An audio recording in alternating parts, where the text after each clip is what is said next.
On va passer maintenant au dernier topo. À toi, Aurélie. Merci beaucoup, merci Stéphanie. Merci au comité d'organisation qui nous a invités pour cette session. Et donc, je vais vous parler du Ciprofol. Et donc, comme mes collègues, je me suis demandé si c'était vraiment un nouveau médicament. Et donc, je pense que oui, puisqu'en fait, quand on fait PubMed sans restriction de recherche, on est à 52 références. Avec, vous voyez, des publications qui sont très récentes, hein, puisque avec qui date en fait que de 2021 dans PubMed en tout cas. J'avoue ne pas avoir fait les bases de données chinoises. Et dans Clinical Trials, on a également pas beaucoup de publications, puisqu'on est à 21. Et on voit qu'on n'a que 4 études qui sont terminées et aucune de ces études ne sont publiées. Donc probablement quand même des études à venir, hein, puisqu'il y en a 15 qui disent qui sont en train de recruter. Donc peut-être d'autres études à venir, mais en tout cas pas de support de ce côté-là. Alors c'est quoi le Ciprofol? Le Ciprofol, c'est comme pour mes collègues, hein, c'est un petit dérivé du médicament. En fait, ça a été commercialisé en 2017 en Chine. Et donc en fait, c'est un laboratoire chinois qui a pris le propofol ici. Qui a essayé plein de choses pour arriver en fait à se composer derrière avec un petit groupement, vous voyez le petit groupement en triangle là qui rajoute, c'est un cyclopropyléthyle et qui permet de rajouter des propriétés modifiées un peu au propofol. Mes collègues ont déjà bien détaillé l'agoniste GABA, mais donc on est toujours sur le même mécanisme, et c'est le même mécanisme que celui du propofol, puisque c'est un inhibiteur de la neurotransmission, donc au niveau du système nerveux central. Vous pouvez l'acheter, hein, le Ciprofol, il est disponible en ligne, vous pouvez le commander directement, c'est assez cher, mais si vous voulez faire des études expérimentales, en tout cas, c'est déjà possible de l'acheter, en tout cas pas pour la clinique, mais à ce titre-là. Alors je suis partie, je me suis dit que on allait détailler cette présentation en partant des études animales, puis phase 1, phase 2, phase 3, puisqu'on est dans un modèle très récent. Malheureusement, j'ai pas trouvé d'études animales. Et l'étude de phase 1 a été rétractée. Donc j'avoue que ça m'a un peu refroidi dès le début. L'étude de phase 1 rétractée, et puis sans avis de rétractation et sans explication de l'éditeur que j'ai contacté, qui n'était pas capable de me dire pourquoi ça avait été rétracté. Toujours est-il que les études de phase 2, par contre, sont accessibles sur PubMed. Donc, je vais surtout m'intéresser à la deuxième partie. La première était une partie où ils ont testé différentes posologies qu'ils ont comparées à différentes posologies du propofol. Il faut savoir que ces études ont toutes la même méthodologie. Donc, ils incluent toutes des patients qui ont globalement entre 30 et 50 ans, avec des BMI entre 18 et 25, et qui sont tous ASA 1 et ASA 2. Donc, ça va être la règle pour en gros toute la présentation, à l'exception d'une que je vous préciserai. Ensuite, et puis sont exclus bien sûr tous les patients qui ont des risques d'hypotension artérielle ou de troubles hémodynamiques. Et donc vous voyez dans ces études, ils vont comparer l'étude en bas, ils vont comparer en fait deux posologies du ciprofol avec du propofol dans la procédure avec une randomisation un par un. Et donc c'était une étude pour des coloscopies, et donc l'objectif était d'évaluer est-ce que avec un critère de jugement qui est un peu douteux, est-ce que finalement ils ont réussi à faire l'examen avec les différentes posologies de ciprofol comparées à une posologie de propofol. Donc le tableau est faux puisqu'en fait ils ont fait une erreur de légende en haut, mais donc c'est du ciprofol 0,4-0,5 mg/kg versus du propofol 2 mg/kg. Et donc dans cette étude, il n'y avait pas de différence dans le succès de réalisation de l'examen. Et il n'y avait pas de différence significative dans l'incidence des effets secondaires, notamment les hypotensions artérielles et les délais à la sortie de la salle de réveil. Ils ont ensuite fait une autre étude, donc c'est globalement que des études également financées par l'industrie et souvent avec les mêmes co-auteurs. Avec cette étude qui est intéressante, puisqu'en fait, c'est une étude où le patient est son propre témoin, puisqu'en fait, ils ont pris 18 patients. Alors, du coup, il n'y a pas beaucoup de patients, puisqu'il n'y a que 6 patients par groupe, mais ils les ont divisés en 3 groupes, et chaque patient bénéficiait d'une sédation à 2 jours d'intervalle, et donc ça permettait de vérifier l'incidence des effets secondaires par la même dose de médicaments, enfin chez le même patient. Donc ça, c'était intéressant. Je vais vous présenter que le groupe 1. Vraiment, moi non plus, j'arrive pas à utiliser la zapette, mais c'est pas grave. Puisque c'est en fait les posologies qui ont été utilisées derrière, avec on voit en fait un nadir de bis qui est plus fort enfin qui est plus faible, pardon, dans le groupe bis, mais par contre, ensuite, un bis qui tend à être légèrement plus élevé dans le groupe propofol que dans le groupe ciprofol, et en fait, des effets indésirables qui semblent être comparables entre les deux, mais une récupération plus lente d'un bis, une augmentation plus lente dans le groupe ciprofol. Et donc, à partir de ces quelques études de phase 1 et phase 2, ils sont ensuite passés aux études de phase 3, avec, dans cette étude de chirurgie gynécologique, un critère de jugement principal qui était le succès de l'induction. Alors, on peut discuter, c'est quoi le succès de l'induction? Personnellement, juste dit comme ça, moi, j'ai du mal à juger. Et on voit qu'ils ont quand même des procédures qui sont pas toujours les mêmes que celles qu'on a, je pense, en France, puisqu'ils associent toujours du midazolam à l'induction, et ce sera pareil dans toutes les études, et avec une analgésique, et donc par du sulfentanyl, ça, c'est classique, et donc les comparaisons du ciprofol et le propofol. Et dans cette étude, il n'y avait pas de différence sur le succès, le critère de jugement principal, le succès de l'induction. Ils disent qu'il y a il y a plus d'hypotension artérielle dans le groupe ciprofol que dans le groupe propofol. Cela dit, la différence est peut-être significative sur le plan statistique. Je ne sais pas sur le plan clinique si 110 versus 120 mm de mercure, c'est vraiment relevant. Et par ailleurs, il n'est jamais décrit quelle est la pression artérielle de base et si finalement l'hypotension artérielle est définie par rapport à la pression artérielle de base du patient ou juste par rapport à la valeur absolue, ce qui modifie quand même grandement notre perception, je pense, en termes d'outcome et d'anesthésie. Et donc, c'est exactement ce que je vous disais là, c'est que même s'ils disent que c'est différent, finalement, on ne sait pas. Ce qui, par contre, ressort, c'est les douleurs à l'injection, qui ressort dans à peu près, d'ailleurs, toutes les études. Mais pareil, dans les papiers publiés, il n'y a pas de description sur comment on interroge le patient sur la douleur. Est-ce que c'est facile quand même d'induire certaines réponses? Et il n'y a pas de critères d'échelle de douleur qui sont en tout cas publiés, qui expliquent comment ils ont évalué ce critère-là. L'autre étude que je voulais vous présenter, la seule sur des patients plus graves, est celle sur la transplantation rénale. Donc, ils ont pris 120 patients donc c'était une étude monocentrique randomisée, encore une fois, avec différents temps d'évaluation de l'hypotension artérielle en fonction de l'induction et puis du déclampage, avec donc différents groupes où ils ont comparé ciprofol, propofol, et puis ils avaient aussi une procédure qui, pareil, n'est pas classique par rapport à chez nous, du cisatracurium à l'induction, relayé par du sulfentanyl à l'induction avec du rémifentanyl en entretien, ce qui effectivement modifie un peu quand même les perceptions.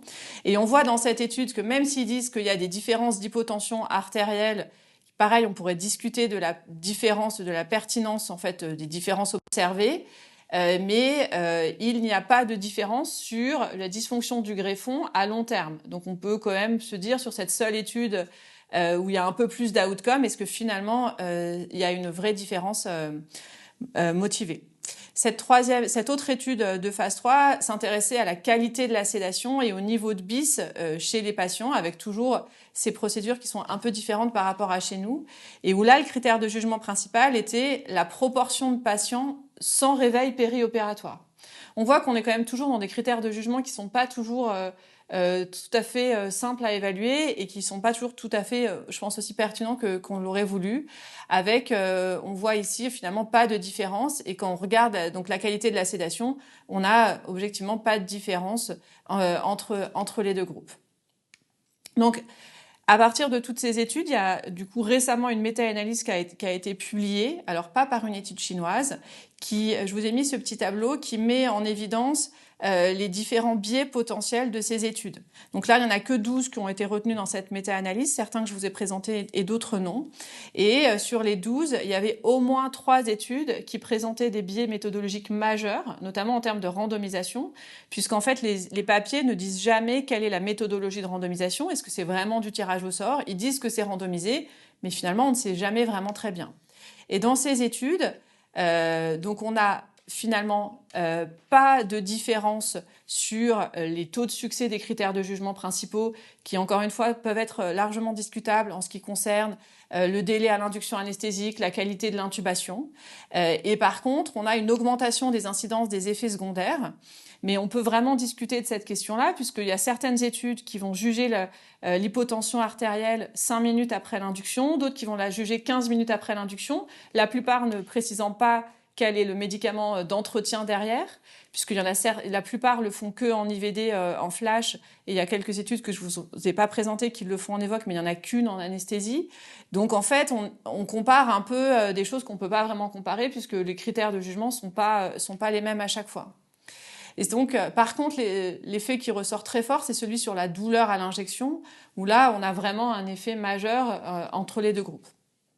Donc, en conclusion, en anesthésie, on voit qu'on a une non-infériorité du ciprofol par rapport au propofol dans l'induction anesthésique et dans les sédations procédurales. Je pense que très clairement, il y a moins de douleur à l'injection dans les études. Cela dit, encore une fois, le problème, c'est que c'est pas complètement... déjà, c'est pas bien forcément évalué. On ne sait pas comment c'est évalué. Et ce n'est jamais associé à de la lidocaïne, ce qui, nous, est quand même une procédure largement diffusée en France, il me semble. Il semble qu'il y aurait plus d'hypotension artérielle induite par le propofol. Le problème, c'est que 110 versus 120, encore une fois, je suis pas sûre que ce soit relevant sur le plan clinique et sur l'outcome au final des malades. Et qu'on ne sait pas si l'hypotension artérielle, elle est mesurée par rapport à la pression artérielle de base ou juste en valeur absolue, et que les temps d'évaluation, je pense que évaluer une hypotension artérielle à 15 minutes de l'injection du ciprofol et attribuer cette hypotension artérielle au ciprofol me semble un peu exagéré.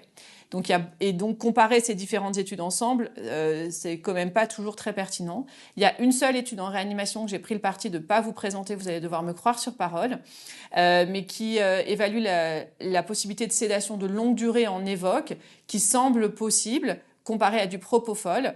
Mais encore une fois, il n'y en a qu'une seule avec des effets indésirables qui nécessitent d'être mieux évalués. Je vous remercie. Merci beaucoup, Aurélie, pour cette présentation. Ouais, tu nous as montré qu'il y avait quand même beaucoup de faiblesses méthodologiques dans ces études. Bon, c'est une littérature très récente encore. Et donc, sur les conséquences hémodynamiques, on n'a pour l'instant pas de données dans des populations fragiles, âgées, cardiovasculaires, pour des chirurgies un peu majeures. Aucune. Absolument aucune, puisqu'en fait, toutes les études sont faites chez des patients, en général 18-50, il y avait que la gynécologie qui faisait 18-65, mais c'est que des 18-50 ans globalement, ou 30-50, mais globalement que des patients jeunes. Sont exclus tous ceux qui ont des problèmes potentiellement hémodynamiques au départ, des traitements concomitants, avec que des patients ASA 1-2. Donc on est quand même dans une population très spécifique. Il y a juste la population des transplantations rénales, où ils sont un peu plus fragiles. Il y a une étude de sédation chez des sujets âgés, mais les autres qui montrent une différence de l'hypotension artérielle, mais qui sont pas des patients avec des troubles hémodynamiques potentiels. C'est pas la population de patients avec qui on va potentiellement mettre la bébinoradrée dès l'induction pour justement prévenir l'hypotension artérielle. Donc on est vraiment dans une population qui est très très très saine finalement, et donc on est vraiment dans une population particulière, et on peut pas du tout extrapoler au reste des patients en fait qu'on prend d'habitude en charge. Il y a encore du travail alors. Il y a encore du travail, ce d'autant que et je pense que c'est important de le dire. Ce qui est important pour étudier des études, c'est la rigueur méthodologique. Et là, dans ces études, quand on fait une étude, il faut définir un critère de jugement principal. Et quand on fait un critère de jugement principal, on calcule un effectif en fonction d'une différence qu'on attend d'observer. Et donc, en fonction de ça, on va calculer la puissance de notre étude et donc l'effectif à inclure. Et cette donnée-là, qui est essentielle sur le plan méthodologique, n'est présente dans aucune étude. Donc, on ne sait pas... Et comme les protocoles sont jamais publiés avant, on ne sait pas s'ils ont inclus 60, 50, 40 patients pour finalement ils sont arrêtés quand ils ont vu une différence, ou est-ce que c'était prévu dès le départ en fonction d'une différence attendue. Et c'est pareil pour les effets secondaires. Si on ne définit pas très clairement ce qu'on veut mesurer, on va pouvoir mesurer et faire n'importe quoi aux statistiques, mais il faut avoir des critères de jugement qui soient robustes et qui aient un vrai impact pour les patients. Et là, actuellement, les études ne nous permettent pas de répondre à cette question-là et d'être vraiment confiant sur l'utilisation de ce médicament. Merci beaucoup. Et peut-être pour conclure, j'ai une question qui va s'adresser successivement à chacun de vous. Est-ce que l'un des agents qu'on a présenté aujourd'hui pourrait se rapprocher de l'agent anesthésique idéal premier cadre pour la sédation procédurale et deuxième cadre pour l'anesthésie générale. On peut commencer par le Ciprofol. Alors, moi, non. Peut-être que j'avais un petit biais quand je l'ai présenté, vous l'avez ressenti.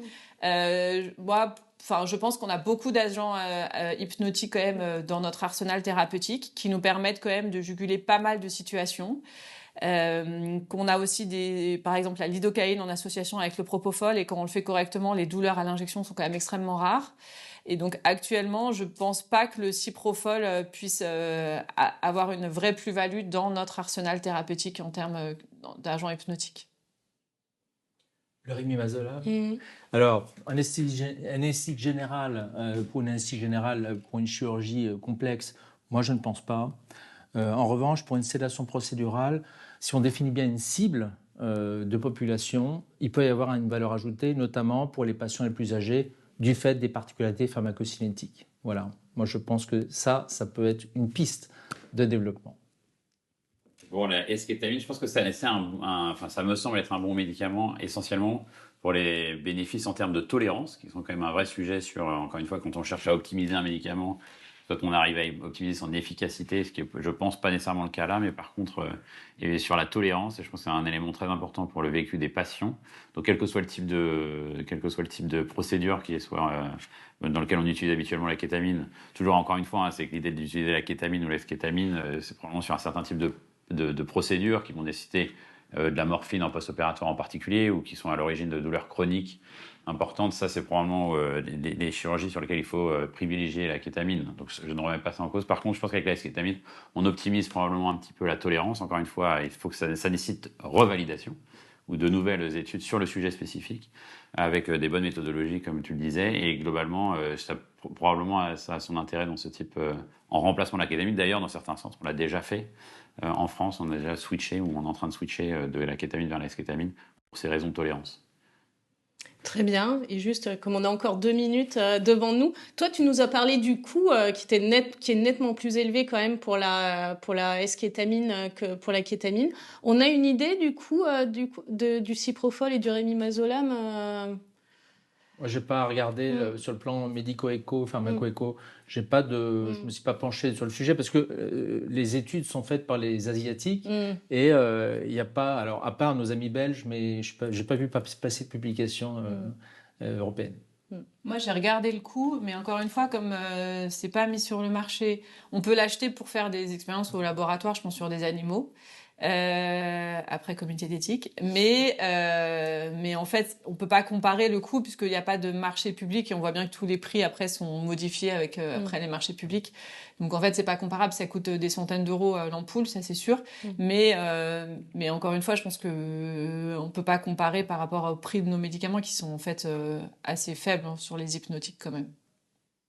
La eskétamine, je dis, c'est 2,50 € l'ampoule. C'est pas les 600 €, c'est le spray qui est en 600 €, mais c'est 2,50 €, c'est quand même plus cher. Après, elles sont raisonnables parce que globalement, on a quand même une anesthésie, ça coûte rien. C'est ça, c'est sûr. Même si c'est un des médicaments qui coûte plus cher, s'il y a un bénéfice attendu, objectivement, on est quand même très très inférieur à ce qu'on peut observer dans d'autres spécialités. Oui, je pense que le coût est pas vraiment...